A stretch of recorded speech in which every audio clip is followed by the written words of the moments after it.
Nityanandam, everyone. My name is Sri Nitya Nyanat Manandra Maharaj. I'm a Canadian citizen. I grew up in Alberta near Edmonton.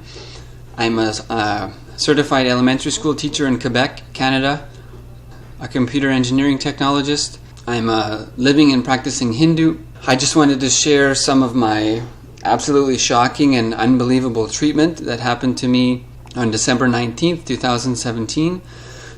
A little after 6:15 a.m. at Bengaluru International Airport by the so-called officers, immigration officials at Bengaluru Airport. I've experienced some kind of unseeming and seeming inappropriate questions by these, I'm just going to call them mostly immigration members, because I don't see them as officials and I don't see them as officers. I see them as members of that group. I've received some strange attention from them in the past, kind of asking silly questions about, you know how it is when someone is authentically kind of interested in your situation. They ask it with like a certain enthusiasm. I've gotten some really strange looks and questions from mostly the members in the immigration area of the Bengaluru airport in the past. And now I see more clearly what's going on. So I just wanted to share my experience recently of not being allowed back into the country, although I had a valid visa. I reached the airport around 6 o'clock and went into the immigration area probably around 6:30 or so. And I went up to the counter, and there was one female member was there from the immigration, and she remarked that, "Oh, you're going to Nityananda Ashram," she called it. And I said yes. And upon hearing this, one of the other immigration members, who was maybe 20 feet away, not behind the desk, just kind of hanging around in the front area, walked over and casually rested his arm on the table. And he didn't say anything. He didn't ask me anything. What he said was, "Do they teach classes there how to dress like that?" That's what he said. So I was wearing if you can kind of see, basically an Indian traditional dress. So I've just been in the temple, so I'm wearing kind of a special cloth, but otherwise this cloth would be covering the upper part. But anyway, so you mean to tell me that if a Muslim person or Muslim people or a Muslim man or a Muslim woman was going through immigration, that someone would walk up to them and ask if they took a class of how to dress like that? Is that what is going to happen? Or if a Greek Orthodox priest or a Catholic priest or a Christian nun or a Catholic nun, if someone of that description comes through the immigration, that person who again, as I said, was having no business with my entry, he was just, I don't even know what he was doing, he was just kind of wandering around. He kind of slinked up upon hearing Nityananda, and as I said, he didn't introduce himself, he didn't ask my name, he just said one thing: "Do they teach classes there how to dress like that?" You mean to tell me that he's going to step up to a Muslim family and ask that question? Or a nun, or for that matter, even a Tibetan monk? What right does he have to ask that? What business does he have in asking that? He was not saying it in a friendly way. He was saying it in a very casual, arrogant, cocky way, actually. And after that, he didn't say anything else. So he didn't have any interest in actually getting an answer to his question. He didn't have any interest in what I was doing. He just came to insult me and insult my religious sentiments and abuse my existence as a Hindu, and abuse Hinduism, and abuse gurus, and abuse Paramahamsa Nityananda.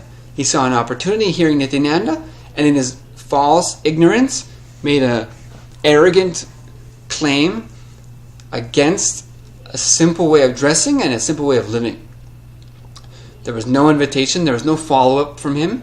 He just came and made the abusive statement like I said, as an immigration, I cannot call him an official or an officer, but simply a member. As an immigration member, he comes and makes that. So you're telling me this is an official representation of the Indian government in an international airport, receiving international guests. He comes and asks, do they teach you classes there of how to dress like that?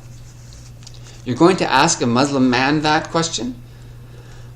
Or even a Sikh person? You're going to ask them if they learn to dress how they're dressing? See, even him being in India, he knows how people dress. And it was only hearing Nityananda. Hearing Nityananda, he came over.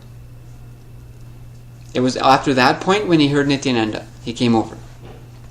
And he said, do they teach a class there? So he already knew he was talking about they.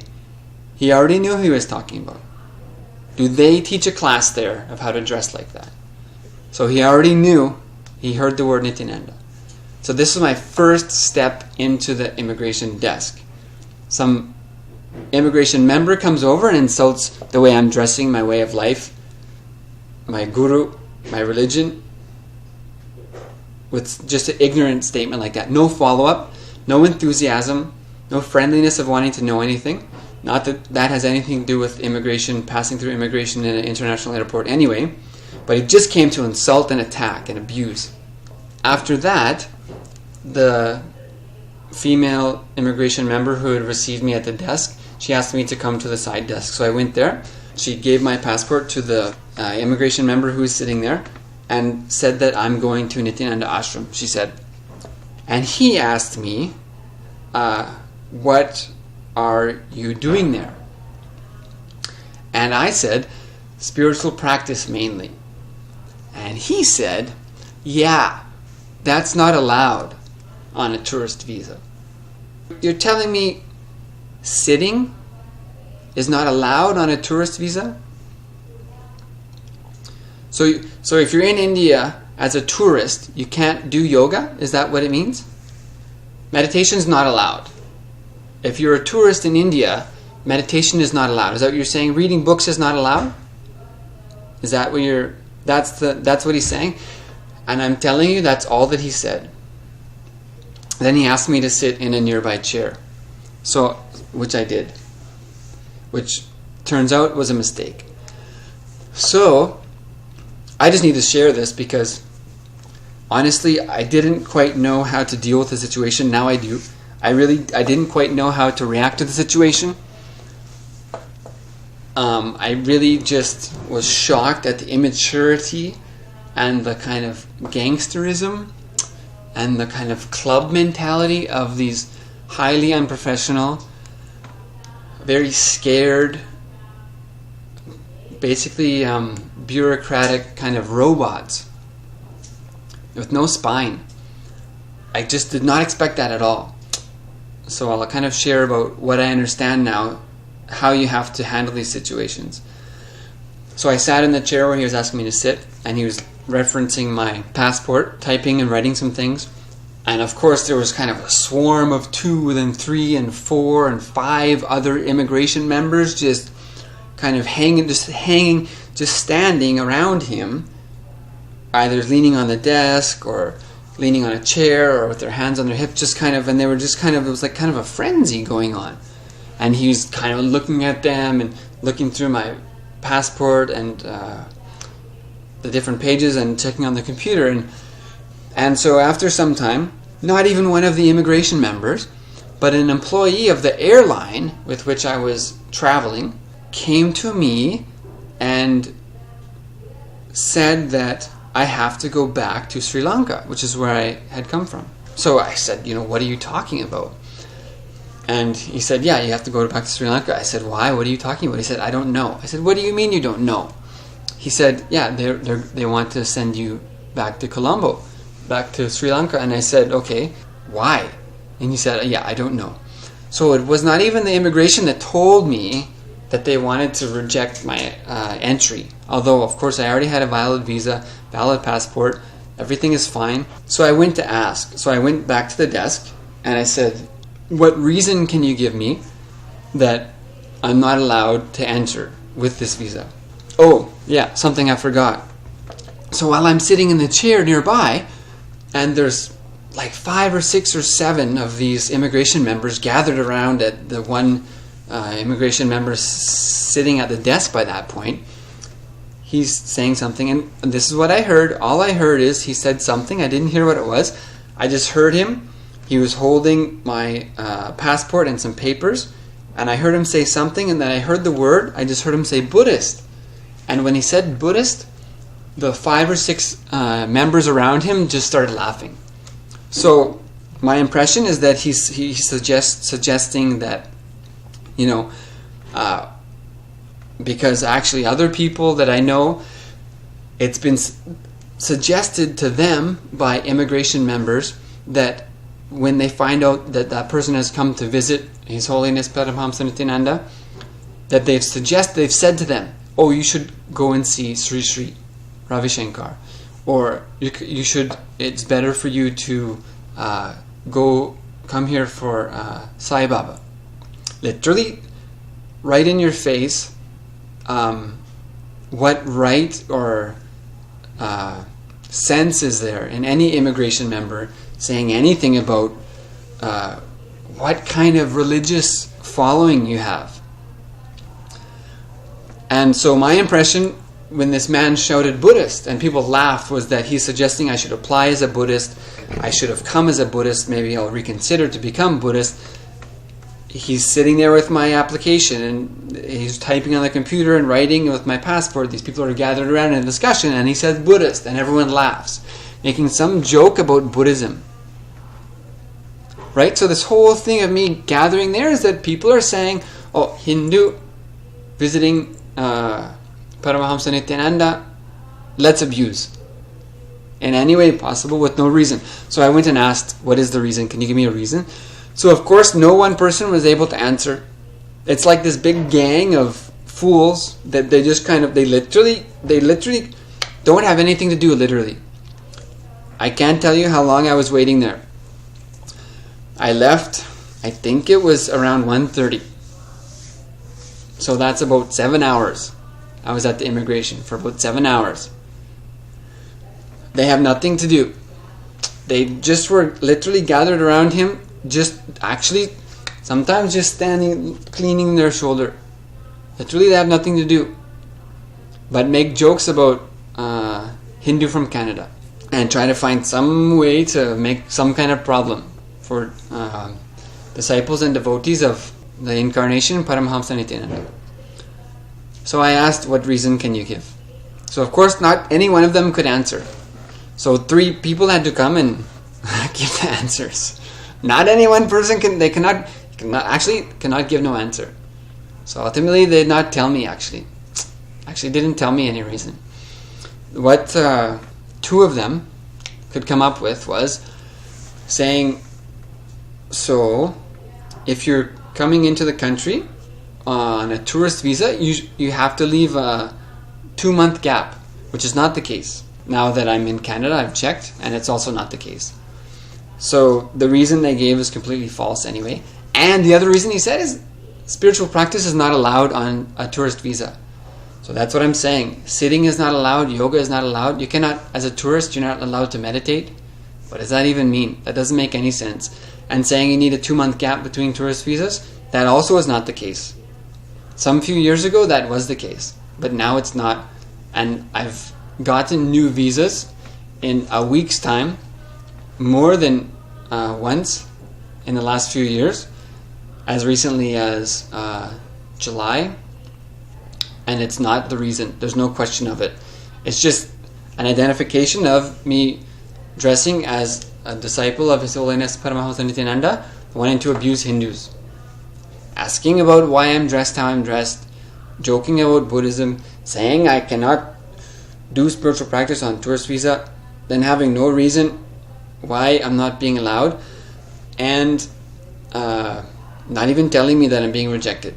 Like I said, the airline employee was actually the only person who told me. I said, I want your name. What is your name? He said, why do you want to know my name? What do you mean, why do I want to know? First of all, as far as I could tell, everyone was wearing neck laces with their identification badge. But they all must have had them tucked away somewhere. Because one person, I could see just inside his jacket, half of it. And then one other man, immigration member, came and he had it displayed. It was partially obstructed by something else, but you could actually read it. So out of these 6 or 7 or 8, and there was maybe 9 or 10 of them there, only one of them had a visible name tag, and he also had a name pin, which I am assuming that everyone should have had, but they didn't. I tell you, I asked no less than 5 different people, no less than 10 times, for their name, and not a single person would tell me their name. Even the man who was wearing the neck lace that had his name displayed, he wouldn't tell me. I asked, what is your name? He wouldn't tell me. So I read the first 2 words. He had 4 words. And his name turned out to be Pal Ashok Ram Prakash. Pal Ashok Ram Prakash. One of the immigration members at Bengaluru airport. And so I wrote down what I saw on this part. And I asked, when I asked the member at the desk for his name, he said, why do you want to know my name? I said, sir, that person who first came to talk to me when I was at the first desk is abusing my religious sentiments as a Hindu and insulting my dress. And you're making some kind of joke over here about me. You're an official. I want your name and your badge number. And he said, go sit down. I didn't ask you to come here. So this is the circus that is going on at the immigration passage. So it's not the first time that disciples and devotees of His Holiness Paramahamsa Nityananda have been abused like this in recent months, actually. There was one PhD and school administrator, principal, and researcher from United States who was also coming through the immigration. They were trying to reject her. And she immediately said, I want to speak to my immigration lawyer in the United States. And they quickly just pushed her through. So that's a point that I'm going to get to shortly. This ridiculous circus playground kindergarten children that are acting as immigration members. Like I said, at least 5 of those members, their name. And I asked the one man who had just come, and he's saying, why do you need to know my name? I just got here. I don't know what you're talking about. Just tell me what your name is. You're an official in the airport representing immigration from the Indian government. You don't tell your name. You have name badge, no? It's supposed to be displayed, is it not? And you have name pins. You don't tell me your name? So he would not tell. Another man, I just said that also. What is your name? He said, I just got here. Why do you need to know that? And then he hid. Then there was one man sitting at that desk, and I said, sir, what is your name? And he was looking at me like this because I was standing, and he was sitting at the desk. You know what he did? I said, sir, what is your name? He turned his head down into the paper that he was writing on and put his hand like this and went on writing. Like a kindergarten kid. This official, supposed to be official, professional, supposed to be professional, representing immigration in the international airport, representing the Indian government apparently. That was his response when I asked what is your name. He literally went like this. See, he looked away and I was like, okay, he's avoiding, right? But then he put his head down. And not only that, then when he was like that, he put his hand above his head. He didn't rest his elbow on the desk. He just put his hand on his head like that. I was just like, where am I? So, anyway, so this was the response I was getting from no less than 5, minimum 5 people. I can see all of them. There might have been more.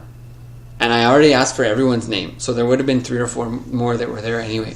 Not a single person telling. The second time, or third or fourth time that I asked this one, Pala Shokuram Prakash, his name, he had walked up to me. And I said, what is your name? And he said, you don't need to know that. I just came here recently. And so at that time, when he was standing in front of me, I was able to read his name off of that badge. So this is the situation that's going on. The reason they're telling me is lies. They're insulting my way of dress. They're making jokes about Buddhism. When I ask their name, they're hiding and turning their heads and saying that they don't have to tell. What do you mean you don't have to tell your name? If you're representing that position, what is it? You don't tell your name? You won't tell some simple boy, what is your name? Why? Why not? Why you not tell your name? It's written on that badge inside your shirt and on your pin. What I basically learned is, and this is the other thing I just didn't expect, like if you're dealing with police or immigration or customs or something in Canada, shouting at them is not going to work. Shouting at them doesn't help. It's going to make things worse, basically. But these weasels, rascals that I saw in the airport, because like I said, I was there for about 7 hours. So I saw how they were dealing with people. And I saw 2 shifts. The shift, like when I got there around 6:45, was there, and it changed at around 8 o'clock. The shift change happened. So most of the people that were there started leaving, and the member that was at the desk that said to me, spiritual practice is not allowed on a tourist visa, and who was processing whatever order to keep me out of India, he was one of the first ones to leave. He came there and it was like 2 people came from the back room and kind of like pulled him out of the chair and had a little exchange with him, and he was like quickly ushered away. And of course no one will tell me his name. Oh, I don't know who you're talking about. You don't know who you're talking about? That man that you just talked to. What is his name? Oh, I don't know who you're talking about. He was quickly sent out in a really kind of formal, awkward kind of I'm going kind of way. It wasn't casual. It was like, okay, stand up. Yeah, you go. With that kind of awkwardness of, yes, you better go. And he was just out the back, actually. Down the hall, behind the desks, just gone. He's gone. So he was one of the first ones sent out. There's more than 2 people that I know about that kind of demanding that you be allowed is working. So what it means is there's these immigration members sitting there saying, I don't want to let you in. Or there's immigration people there saying to someone, immigration, supposed to be something security for the country or something, screening for the country's security and well-being, saying, we don't want to let you in. And then the other side says, you have to let me in. And they say, okay.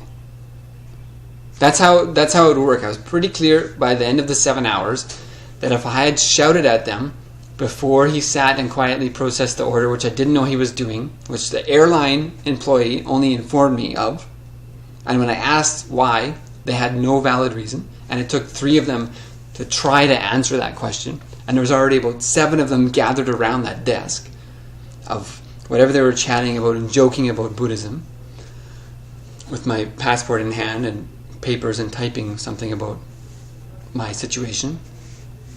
So that's the way it works. Like, how unprofessional and unsecure is that? Someone wants to come into the country and the immigration officials say no, and that person says, yes, you have to let me in. And they say, okay. So that's the way that they're functioning, actually. I'm very clear that if I had immediately said what I said just right there, that you're discriminating, they would have cowered, because just my casual question of asking their name and their colleagues' names, they were just, go sit down. So many times that one man told me to go sit down. So many times different people were coming to take me back to sit down. And he said, go take him to sit far away, he said, around a corner. It's a complete joke circus. Just pure discrimination against Hindus. So you have no doubt if I'm coming through Delhi or Mumbai or even Chennai, I'm not going to have this. It's this local group of people who are recognizing us as devotees of His Holiness Paramahamsa Nityananda that are just abusing us. I have no doubt, because there's it feels so like a gang. It feels like a little club. Like this guy casually just waltzing up and leaning on the desk all casual like and saying, hey, did they teach a class how to dress like that? It's not India actually. It's some other discriminatory group. They insult people like it's just disgusting. You'll just walk up to someone and insult their way of dress and their intelligence and their religion. It was just so ridiculous and unexpected that it would be that silly of a way of being. But it was. Nityananda.